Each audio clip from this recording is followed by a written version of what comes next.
దోశ ఇడ్లీ సాంబార్ చట్నీ చట్నీ దోశ ఇడ్లీ సాంబార్ చట్నీ చట్నీ रोटी वड़ा पाव परोटा चपाती चपाती रोटी वड़ा पाव परोटा चपाती चपाती না আমি বুঝতে পারি না এই যে দিনরাত তুমি মুখ ফুলিয়ে বসে থাকো সবকিছুতে তোমার প্রবলেম এত সমস্যা কিসে তোমার সমস্যাটা কোথায় একটু বলো তো দেখি সমস্যা শাশুড়ির শাসনে আর স্বামীর ভাষণে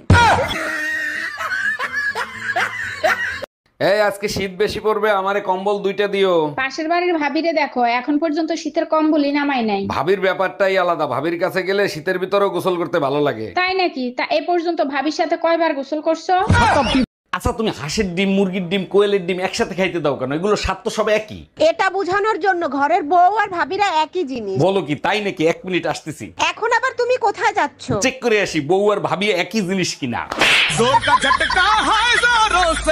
মিস রুনা তাড়াতাড়ি ভিতরে আসেন উকিল সাহেব আমি আমার হাজবেন্ডকে আবার বিয়ে করতে চাই কি করতে হবে বলেন আপনি না 7 দিন আগে তালাক নিছেন এখন আবার বিয়ে করতে চাচ্ছেন কেন শফিক প্রতিদিন পার্টি করে বেড়াচ্ছে ওর ওই সুখ আমার সহ্য হচ্ছে না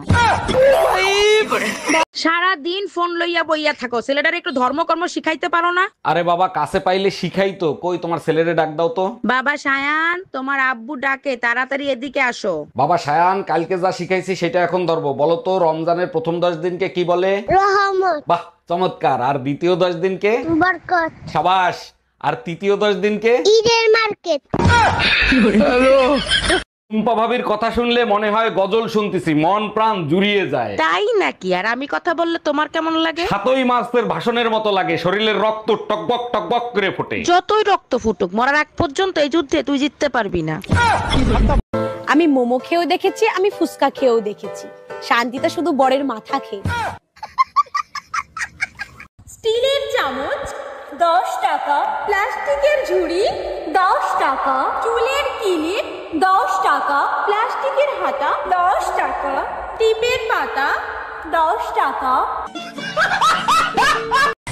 তুমি যদি আজকে আমাকে আই লাভ ইউ না বলো তাহলে কিন্তু আমি ভাত খাবো না তোমার খাইতে হয় খাবা না খাইতে হয় না খাবা আমি সে বলতে পারবো না ঠিক আছে তাহলে বিরিয়ানি খেয়ে শুয়ে পড়বো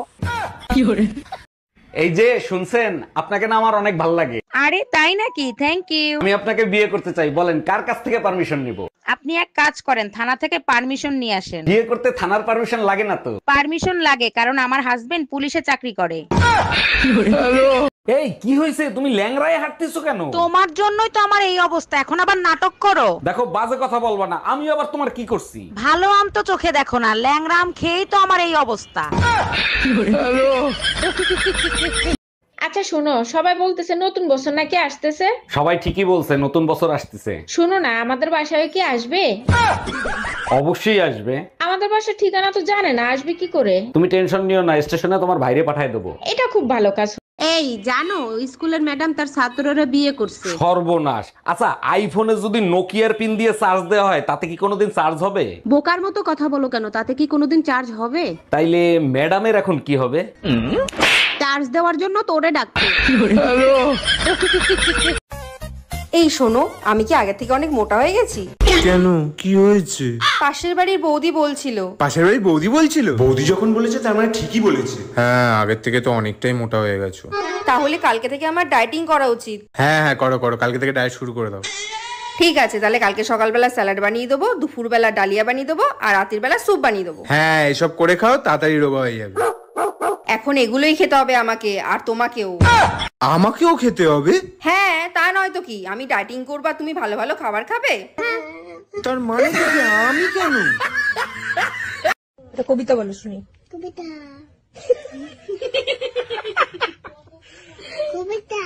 আরে ওইরকম না ওইরকম না একটা ছড়া বলো ভালো করে সবাই বোন নাম হাতে লেখায় তুমি কেন লেখাও না তুমি আমারে ভালোবাসো না অবশ্যই বাসি সবাই তো হাতে নাম লেখাইছে আর আমি বুকে তোমার ছবি আঁকাইছি বলো কি তাই নাকি কই একটু দেখাও তো 1 মিনিট দাঁড়াও দেখাচ্ছি এই দেখো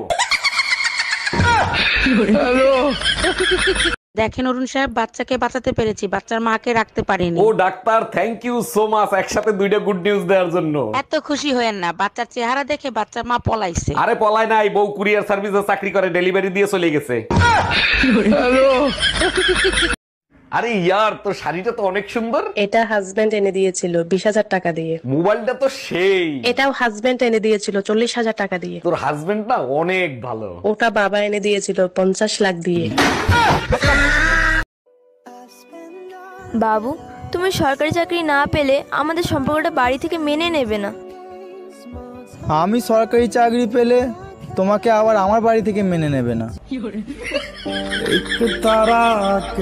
আমার কত স্বপ্ন ছিল যে আমার বর 7 সমুদ্র পার করে ঘোড়ায় চড়ে আসবে। হ্যাঁ, তো ঘোড়াটা কি সমুদ্রের উপর তোমার বাবা চালাতো?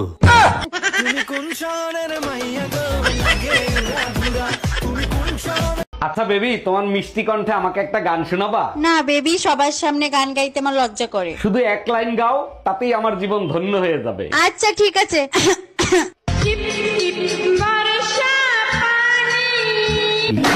বিয়ের পরেও তুমি আলতু ফালতু জিনিস দেখো, তোমার লজ্জা করে না? এতদিনে বুঝলাম বিদেশিরা রোমান্স করার সময় কেন মেয়েদের হাত বাইন্ধে রাখে। তুমি তো কচি খোকা, কিছুই বোঝো না, তা কেন বাইন্ধে রাখে শুনি? তোমাদের নিয়ে কোনো ভরসা নাই, যে কোনো সময় কেটে ফেলাইতে পারো।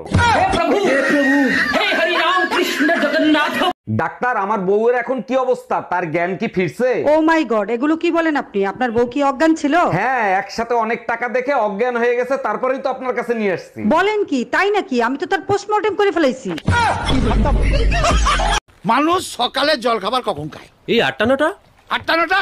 আমি খাই বেলা 12:30। ও বাবা, কি বলছেন? তাহলে দুপুরের খাবার খান কখন? বিকেল 5:30। রাতের খাবার? রাতের খাবার ভোর 4:30। তাহলে ঘুমান কখন? ঘুমাই না। কে এত সকাল সকাল দরজা নক করতেছে? ভাই আমি বাড়িওয়ালি, ঘর ভাড়া নিতে আসছি, ঘর ভাড়া দেন। আরে ভাবি, কি ঘর ভাড়া দিয়েছেন? সারা রাত শুধু ঈদুন নাচে ঘুমাতে পারি না। 1000 টাকার ঘর ভাড়া ইঁদুর নাচবে না তো কি মা ধরি নাচবে? গালে একটা দাগ, ওটা কিসের দাগ? এটা হ্যাঁ, ওটা তিল, আমার বিউটি স্পট। ভাবি, 1 কাপ দুধ দিবেন, একটু চা করে খাইতাম। জি ভাইজান হবে, আমি তো কাজ করতেছি, আপনি একটু কষ্ট করে বের করে নেন। আপনাদের ছাগল তো দুধ দিতে চায় না। এর আগের বার অনেক কষ্টে আধা কাপ দুধ বের করছিলাম। ফ্রিজ থেকে বের করতে বলছি, আর ওটা তো ছাগল ছিল না, পাঠা ছিল।